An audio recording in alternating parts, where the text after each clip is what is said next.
जय श्री कृष्णा।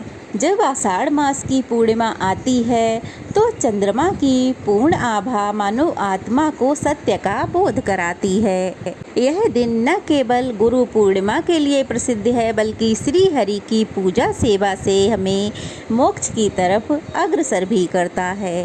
इस दिन की गई पूजा कथा और दीपदान का महत्व इतना ज्यादा है कि पूर्व जन्म में किए गए सभी पापों को भी ये हर लेता है। कलयुग में जहाँ हर तरफ पाप बढ़ रहे हैं, वहीं आषाढ़ पूर्णिमा एक ऐसा अवसर है जो जीवन को पवित्रता और सत्यता की ओर मोड़ सकता है। जो व्यक्ति इस दिन दीप प्रज्वलित करके श्री हरि की कथा सुनता है, उसके जीवन से अंधकार अपने आप ही दूर हट जाता है। यह पर्व आत्मज्ञान का और दीप जलाने का आह्वान करता है। तो आज के वीडियो में हम सुनेंगे आषाढ़ पूर्णिमा पर सुनी जाने वाली कथा। उससे पहले आप सभी को आषाढ़ पूर्णिमा और गुरु पूर्णिमा की बहुत बहुत शुभकामनाएं। हिंदू धर्म में गुरु पूर्णिमा का विशेष महत्व है। शास्त्रों के अनुसार इसी दिन वेद व्यास जी का जन्म हुआ था और आषाढ़ महीने में ये पूर्णिमा आती है, इसलिए आषाढ़ी पूर्णिमा भी कहते हैं। हमारे हिंदू धर्म में गुरुओं को देवताओं से भी ऊंचा दर्जा दिया गया है, इसलिए ये दिन बहुत खास होता है। आषाढ़ पूर्णिमा के दिन सभी लोग अपने गुरुओं की पूजा करते हैं और महर्षि वेद व्यास जी की भी पूजा करते हैं। इससे कहा जाता है कि विशेष कृपा प्राप्त होती है। आज की वीडियो में मैं आपको गुरु पूर्णिमा की कथा सुनाने वाली हूँ, जिससे आप जानेंगे किस प्रकार से शिष्य के जीवन में गुरु का महत्व होता है। पौराणिक कथा के अनुसार महर्षि वेद व्यास जी को विष्णु जी का अंश माना गया है। वेद व्यास जी की माता का नाम सत्यवती और पिता का नाम पराशर था। महर्षि वेद व्यास को बचपन से ही आध्यात्मिक में बहुत रुचि थी। एक बार उन्होंने अपने माता पिता से प्रभु के दर्शन करने की इच्छा प्रकट की और वन में जाने की आज्ञा मानी। वेद व्यास जी की माता ने यह बात सुनकर उन्हें वन में जाने से मना कर दिया। मना करने के बाद भी वेद व्यास जी जिद करने लगे। उनकी जिद के कारण माता सत्यवती को उन्हें जाने की आज्ञा देनी ही पड़ी। जब वेद व्यास जी वन जा रहे थे तो माता ने कहा था, जब तुम्हें घर की याद आए तो तुम वापस आ जाना। माता के आशीर्वाद से वन में जाकर उन्होंने बहुत कठिन तपस्या की, जिससे उन्हें संस्कृत भाषा का ज्ञान हो गया। इसके बाद उन्होंने वेद, महाभारत, 18 महापुराणों और ब्रह्म सूत्रों की रचना की। लोगों को वेदों का ज्ञान देने के कारण आज गुरु पूर्णिमा के दिन हम उन्हें प्रथम गुरु के रूप में याद करते हैं। गुरु पूर्णिमा का जब जब नाम आता है तब तक गुरु भक्त आरुणि का भी नाम लिया जाता है। ये कथा तब की है जब आजकल की तरह स्कूल कॉलेज नहीं हुआ करते थे। तब छात्र शिक्षा पाने के लिए आश्रम में जाते थे और गुरुकुल में जाते थे।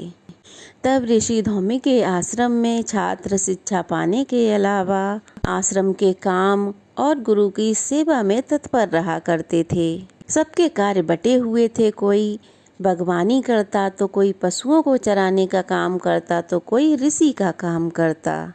सभी छात्र बड़ी जिम्मेदारी से यह सब कार्य किया करते थे। उन्हीं दिनों खेतों में धान की फसल बोई गई थी, जिसके लिए पानी की पर्याप्त मात्रा का खेतों में होना बहुत आवश्यक था। सभी वर्षा होने का इंतजार कर रहे थे। एक शाम बड़ी जोर से वर्षा आरंभ हुई। सभी छात्र बड़े खुश थे कि अब तो धान की खेती के लिए वर्षा से पर्याप्त पानी उपलब्ध हो जाएगा। किंतु महर्षि धौम्य चिंतित थे। उन्हें डर था कि कहीं खेत की कमजोर मेड़ वर्षा की तेज धार के कारण टूट ना जाए, और अगर ऐसा हुआ तो पानी खेत में टिक नहीं पाएगा और बिना पर्याप्त पानी के फसल बर्बाद हो जाएगी। शिष्यों ने जब गुरु के माथे पर चिंता की लकीरें देखी तो उसका कारण पूछा।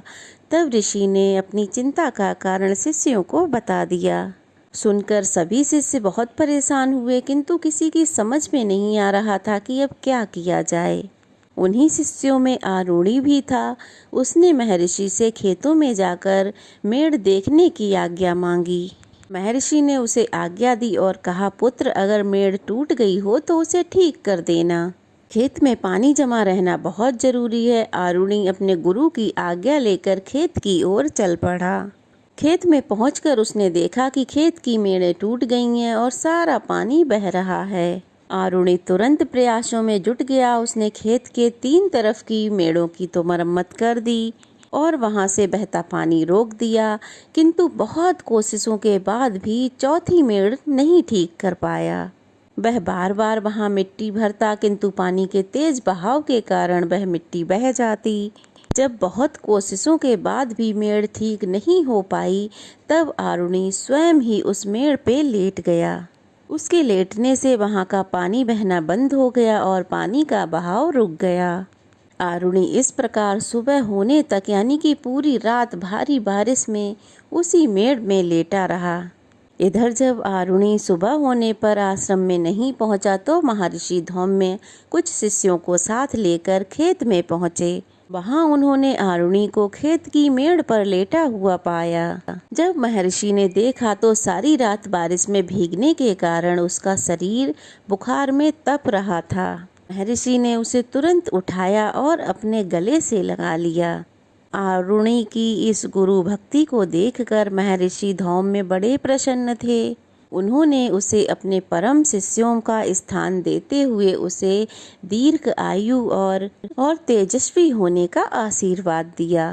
तो यह थी आज की गुरु पूर्णिमा की व्रत कथा। कैसी लगी कमेंट बॉक्स में अवश्य बताइएगा और ज़्यादा से ज़्यादा लोगों को शेयर कीजिएगा, ताकि आज गुरु पूर्णिमा के दिन सभी लोग गुरु की कथा सुन पाएँ, गुरु पूर्णिमा की कथा सुन पाएँ।